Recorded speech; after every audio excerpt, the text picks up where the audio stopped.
YouTube, Quinway coming to y'all with an instant analysis. We're going to talk about how the Miami Heat ended up losing to the Phoenix Suns, even though they was up in this game for a big portion of the game. And Jimmy Butler obviously had a chance to tie the game with the last couple seconds left on the clock. He chose to not even get an attempt off. Wanted to pass it to Hero, kind of wanted to shoot it himself. That shot would have been good enough to tie because it was at the 3 point line. Just didn't have the confidence to be able to pull that thing, and ultimately that was the decision that sunk them in their chances of winning today's game, which is unfortunate because the Heat hasn't really got off to a great start because they are 3-4 right now, and they have had troubles in the regular season getting up for games, going out there and competing at the highest level, and they have been able to be a little stagnated offensively sometimes because they don't have the greatest shot creators and they need a lot of screens and things like that to get their offense going. So that's been one of their problems for years. This is how the roster is built. This is what they're going to be. And even though their record ain't terrible, the Suns was able to take care of business, which they should have in this game. This is a game that you look at, Phoenix should be able to win this game because they should be the better team. It took them a while to get it going. It took them a while to figure out some things, and they was able to get a huge effort from Kevin Durant in the fourth quarter. Devin Booker hit some shots. Bradley Beal did some things that helped them. Mainly, Nurkic was the biggest difference in this game, the way I look at it. The fact that he was able to hit so many threes and rebound the ball and get offensive rebounds and was able to shoot a good percentage and make every single three tonight, even one from 30. It's just tough to win that way. But you look at the fact that the first quarter happened and it was 26-25, and the Heat actually won the second quarter 33-29 and took the lead, and they continued that even in the third quarter where it was 29-29.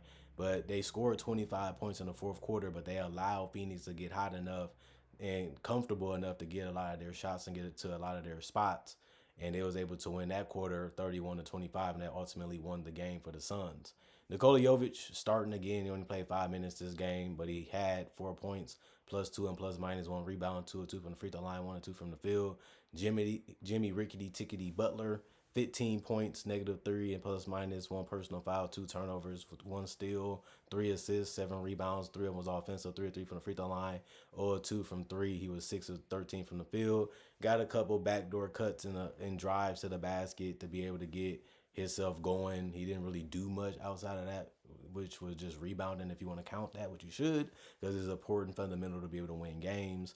But Bam Adebayo was held to 12 points, 2 personal fouls, 1 turnover, 1 block. He did have 5 steals. He did what he had to do defensively. He usually does. He's one of the best consistent defenders in the league. He had 6 assists, so he actually helped not just screen, but get guys the shots that they wanted to take, and they was able to knock those down. He had 12 rebounds, though, so he had a double-double. 7 of those was offensive tonight. 2 or 2 from the free throw line. He was 0 or 1 from 3, and he was 5 or 21 from the field. That was one of the biggest reasons why they lost. Is just Bam wasn't able to convert a lot of his points into baskets tonight. And not only that, you can say the same thing about Terry Rozier, who was 2 of 10 from the field and 1 of 7 from three. 2 or 2 from the free throw line, 7 rebounds, 1 was offensive, 5 assists, 1 steal, 2 turnovers, 1 personal foul, +10 and ±, and 7 points for Terry Rozier.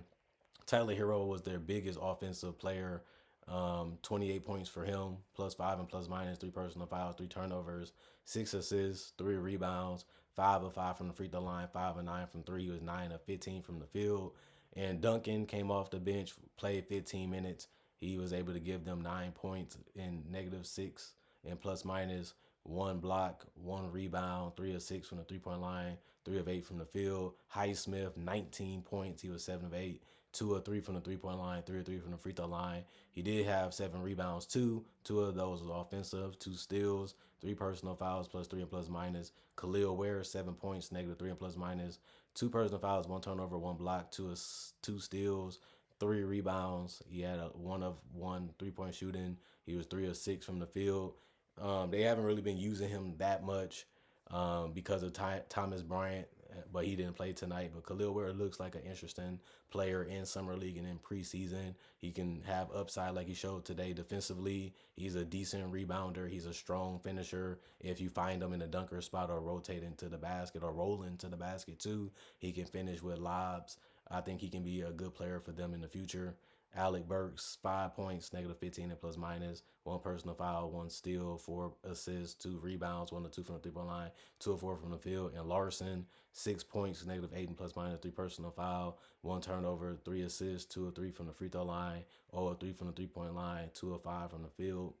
And then other than that, the other players didn't play. It was the coach's decision. They shot 40 of 92, 43% from the field, 13 of 34, 38% from three, and they was 19 of 20, only missing one, 95% from the free throw line, 43 rebounds, 27 assists, 12 steals, 3 blocks, 10 turnovers, and 16 personal fouls.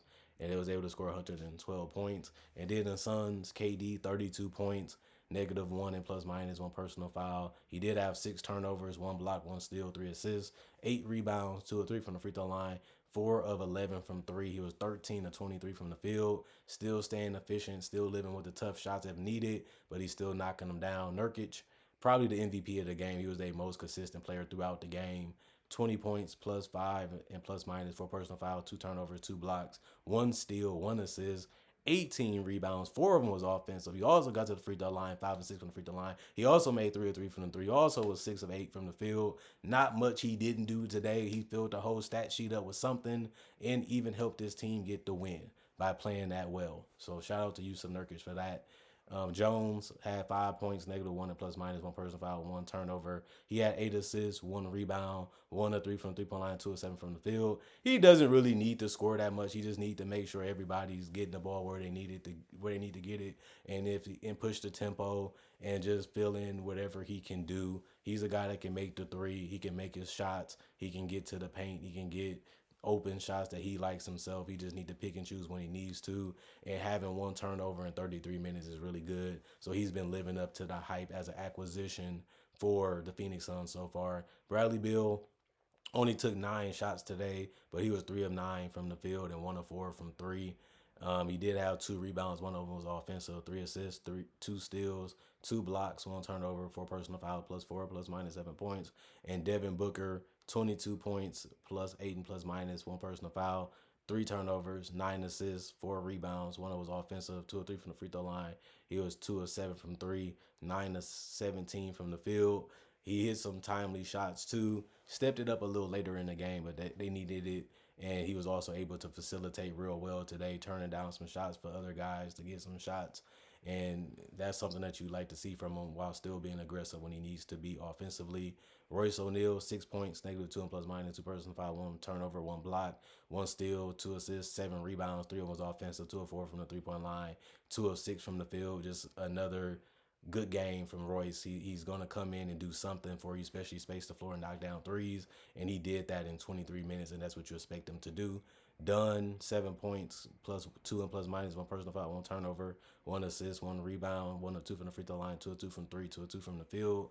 And he had another solid game too. He only played 9 minutes, and that's good production for that time. Miles, also Plumlee, 12 minutes, 2 of 2 from the field, 3 rebounds, one was offensive, 2 assists, -1 and plus minus 4 points. And Grayson Allen, he was 3 of 9 from three. He kept shooting them, and he was able to knock them down late. 3 of 10 from the field, 3 of 4 from the free throw line, 2 rebounds, one turnover, +1 and plus minus 12 points. He was the only player off the bench for Phoenix to score in double figures. Everybody else didn't play, coach's decision.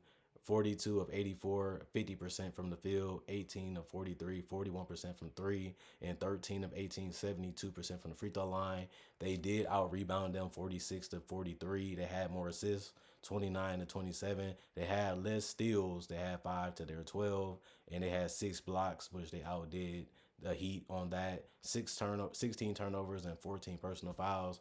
This is overall a good, healthy win for the Suns. The league is getting harder and tougher to defend and to be able to guard people, but the Suns already have that figured out because they're one of the toughest to guard and defend in reality too. But I like what I seen. They have been trailing in a lot of these games, especially in those third and fourth quarters to start. or to end going into the fourth. They trail a lot of the times, and you got to give them credit. Once they get it going and once they hit a couple shots, they're just tough to stop. And that's something that I noticed. And Tyus Jones only helps that because he speeds up what you think they're going to do or what you think that they want to do, and then they just make the hockey assist or they just make the next pass, and somebody's open like a Grayson or a Nurkic or a Royce O'Neal, and then you be like, man, I just didn't want to do that, but somebody gotta pick that decision and live with it. And tonight they just ended up losing just because they couldn't score enough points when it mattered, and the Suns were able to score whenever they wanted to and how they wanted to, and that's usually how the Suns win games. They're tough, and they have been winning for that reason. This team is unguardable, unstoppable sometimes, and you rather just live with the shots they take anyway. That's their DNA, that's their brand, that's their style, and that's getting the best out of their personnel. But this team is going to continue to win. This team is going to continue to be one of the must-be teams that you have to get up for, and you have to play them 48 minutes if you want to beat them, because they can get hot and they can make shots and they can get to the free throw line and they can torment you that way and always get in the back of your head. They got KD, they got Booker, got to guard them this way, got to do them this way. And if you overthink it or you try too hard or you fall asleep, then they burn you. But that's why you get paid the millions of dollars to do stuff that other people can't do. And Miami did it for majority of this game, if not a good portion of the game. They just couldn't bring it home. Other than that, comment, like, subscribe, share, hit the notification bell for more analysis. If you're new to the channel, you like content like this, I do NBA content only. And on top of that, I do breakdowns of legends, current players, current legends, and rookies. And I also do a variety of content just like this. So if you love this type of videos and you love this type of content, this is the channel for you. And if you've already been a fan of the channel, just a reminder, check the channel frequently as I upload a lot of videos throughout the day. And I want you to keep checking on that and staying tuned in, because you love what I got to say. You love what I do, and I love making these videos. That's the 50-50. That's the win-win. And that's what make everybody happy on this channel when it's pumping out this type of content and making sure you all are watching as much as y'all can, because y'all love seeing the content. And that's why this channel is having so much success, especially lately, because of that same belief that we had when I started it in 2013, making videos for NBA only. And that so far has been a great decision. And I didn't regret that decision. I'm actually happy and very blessed that I made that decision to go in this direction. Other than that, see you guys hopefully later today.